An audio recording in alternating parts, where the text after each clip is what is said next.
थर थर कांप रहा बागेश्वर वाला बाबा। कहा, अधिक बोलूंगा तो मुझे निपटा दिया जाएगा। लोगों ने कहा, बाबा पर्ची निकालो। बाबा ने कहा, पर्ची तो निकाल दूंगा, जो बड़े बड़े मगरमच्छ हैं उनकी पोल खोल दूंगा, समाज के सामने उनको ले आऊंगा। किंतु जिन लोगों ने भगवान राम को नहीं छोड़ा वो हमको छोड़ेंगे क्या? बाबा की यह आकाशवाणी भारत से नहीं बल्कि विदेश से हुई है। बाबा को आप सभी जानते ही हैं और बाबा ने कई बात कहा है। बाबा यानी बागेश्वर धाम वाला बाबा। बाबा के यहाँ सभी शरणागत होते हैं, आकर के मत्था टेकते हैं। बाबा का विशेष अंदाज, और बाबा से पीएम से लेकर के तमाम लोग, कोई बाकी नहीं है।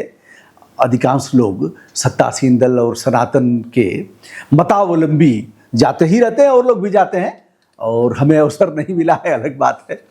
बाबा का नाम है धीरेन्द्र कृष्ण शास्त्री, श्री राम भद्राचार्य के शिष्य हैं।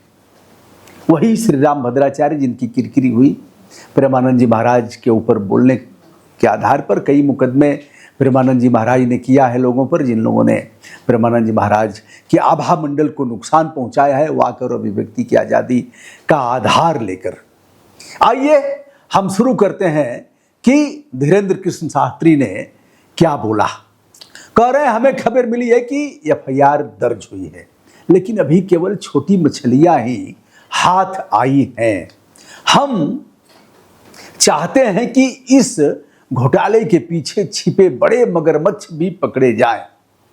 जब लोगों ने उनसे पूछा कि अपनी पर्ची से चोरों के नाम को क्यों नहीं बताते, बाबा निकालिए पर्ची, बताइए, बेनकाब कर दीजिए उन चोरों को समाज के सामने। अरे चोरों का तो पता ही है समाज को, लेकिन अभी यह है कि बाबा से लोग उगलवाना चाहते थे। बाबा मामूली कलाकार तो है नहीं, 1000 नेता अगर मरेंगे तो बाबा पैदा होंगे। तो बाबा ने मजाकिया और थोड़ा सा गंभीर भी होते हुए उन्होंने कहा, जिन्होंने भगवान को नहीं छोड़ा वो हमें क्या छोड़ेंगे? अगर पर्ची खोलकर नाम बता दिया तो वो मगरमच्छ आज नहीं तो कल हमें निपटा देगा। वो मगरमच्छ निपटा देगा। मगरमच्छ कौन? क्या जिन लोगों ने सुप्रीम कोर्ट के आदेश पर ट्रस्ट का गठन किया और किसी साधु संत को नहीं रखा, किसी भगवान राम के वंशज को नहीं रखा, किसी शंकराचार्य को नहीं रखा, जिसको चाहा उसको रखा। खेल में कौन माहिर है, कौन मुंशी है इस मामले में, किसका हिसाब किताब बढ़िया है, कौन बैलेंस करेगा, ऐसे लोगों को रखा। मगरमच्छ है कौन? मगरमच्छ चंपत है, मगरमच्छ डॉक्टर अनिल मिश्रा है, मगरमच्छ टिन्नू है, मगरमच्छ अन्य जो मिश्रा और कौन कौन पांडे हैं वह है। मगरमच्छ है कौन? या फिर जिसने इनकी नियुक्ति किया, ऊपर से थोप दिया। क्या मगरमच्छ है मोहन भागवत? क्या मगरमच्छ है आदित्यनाथ योगी? क्या मगरमच्छ है नरेंद्र मोदी? चोरी क्या इतनी बड़ी डकैती हुई, उसके बाद भी आसन हिल नहीं रहा है। बाबा ने 15 दिन का समय मांगा। 15 दिन का समय बहुत होता है, लेकिन अभी तक किसी बड़े मगरमच्छ पर कोई कार्रवाई नहीं हुई। और बागेश्वर धाम वाला बाबा घुमा घुमा करके, लपेट लपेट करके, और ऐसे अक्कड़ बक्कड़ बम्बे बोल, 80-90 पूरे 100 में लगा तागा। कुछ बचपन का याद होगा तो इसको जोड़ करके कर दीजिएगा, हमें याद नहीं हो रहा है। चोर निकल कर भागा, अक्कड़ बक्कड़ बम्बे बोल, अंत में है चोर निकल कर भागा। आइए, तो कह रहे हैं कि हम किसी का नाम बताने लायक नहीं रहेंगे, इसलिए अभी चुप रहने में ही फायदा है। जिस तरह माता सीता को चुराने वाले रावण का पूरे परिवार सहित नाश हो गया, उसी तरह करोड़ों भक्तों की श्रद्धा की चोरी करने वालों का भी भगवान महादंड देकर सर्वनाश करेंगे। यह तो बाबा खिसियानी बिल्ली खंभा नोचे वाली बात हुई बागेश्वर वाले बाबा की। वही बात है, बाबा इसके आगे कुछ कह भी नहीं पाएंगे। अगर कहेंगे तो बाबा सच में, अरे बाबा पर भी तमाम आज नहीं कल अपराध दर्ज होगा ही। बाबा आज नहीं कल जैसे ही उल्टा बोलेंगे वैसा ही बाबा की ऐसी की तैसी कर दी जाएगी, जैसा कि आपने देखा है।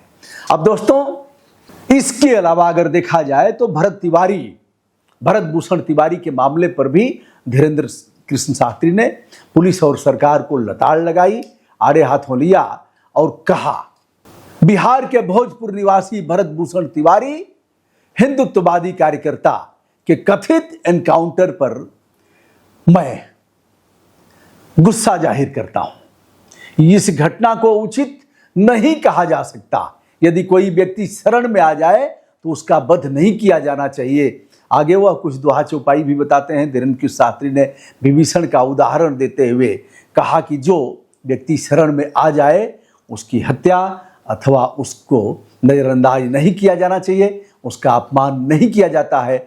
उसको अपने शरण में भगवान राम ने लिया था।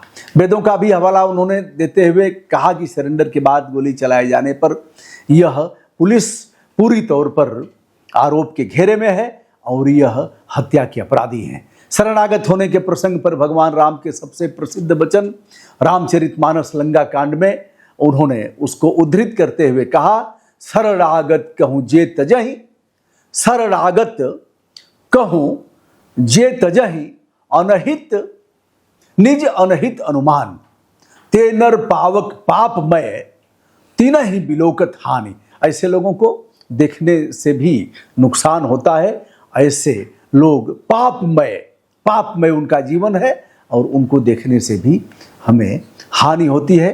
यानी अगर आप देखें तो इसका आपको सीधे सीधे अर्थ समझ में आ रहा है। तो दोस्तों, यह रहे धीरेन्द्र कृष्ण शास्त्री। उन्होंने भोजपुर के इस मामले पर कड़ी प्रतिक्रिया व्यक्त करते हुए, लेकिन ये बाबा, ये सब कहने का क्या मतलब है? अरे चाप दीजिए ना। आपकी बात एक बार नरेंद्र मोदी जी को फोन करिए वहीं विदेश से और कहिए यह ठीक नहीं हो रहा है। कहिए, प्रधान सेवक आपका नाश होना तय है। मैं धीरेन्द्र कृष्ण शास्त्री हनुमान जी को साक्षी मान करके कह रहा हूं कि तुम्हारा अंत निकट है। आगे कह रहे हैं, कोटि विप्र बध लागहि जाहू, आए शरण तजेऊ नहीं काहू ताहू। इसका अर्थ अगर आप जानेंगे तो यदि किसी पर करोड़ों ब्राह्मणों की हत्या जैसा महापाप भी लगा है फिर भी यदि वह मेरी शरण में आ जाए तो मैं उसका भी त्याग नहीं करता। अब करोड़ों ब्राह्मण का मतलब आप कहेंगे कि ब्राह्मण की हत्या पर अपराध लगता है क्या? ब्राह्मण से अभिप्राय दीनहीन ब्राह्मण रहता था, गुरुकुल चलाता था, भिक्षा मांग करके खाता था, उस पढ़ाई का कोई पैसा नहीं लेता था, उससे अभिप्राय मान लीजिए। अब यह है कि मखनचुआ मानेगा नहीं, वो तो चापेगा जरूर। मखनचुआ को नमस्ते करते हुए यह प्रसंग उस सिद्धांत का आधार है कि शरणागत की रक्षा करना श्री राम का परम धर्म था। उन्होंने सुग्रीव की रक्षा किया। उन्होंने तमाम ऐसे लोगों की जो शरणागत हुए या जिन्होंने उनका नाम लिया, स्मरण किया।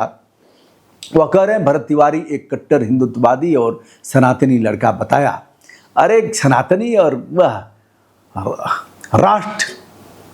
राष्ट्र से आच्छादित, राष्ट्रीय भावना से ओत प्रोत थोड़ा सा और सीना चौड़ा करिए महाराज।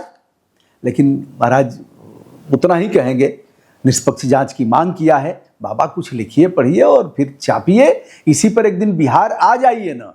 बिहार आ जाएंगे, सब कमों में बन जाएगा। लेकिन आप आएंगे तो सम्राट आपको छोड़ेगा नहीं। अगर आप उत्तर प्रदेश के किसी मामले में ऐसे ही अगर आप आवाज़ उठा दिए तो यूपी वाला बाबा जब शंकराचार्य को नहीं छोड़ा तो आप किस खेत की मूली हैं? जय जयकार करते रहिए महाराज। यही कहना था दोस्तों। मैं हूं ब्रजभूषण दुबे। संपूर्ण विनम्रता के साथ देश विदेश से जुड़े हुए हमारे तमाम मित्रों को प्रणाम निवेदित करता हूं। आशा करता हूं आप स्वस्थ होंगे, प्रसन्न होंगे। नमस्ते।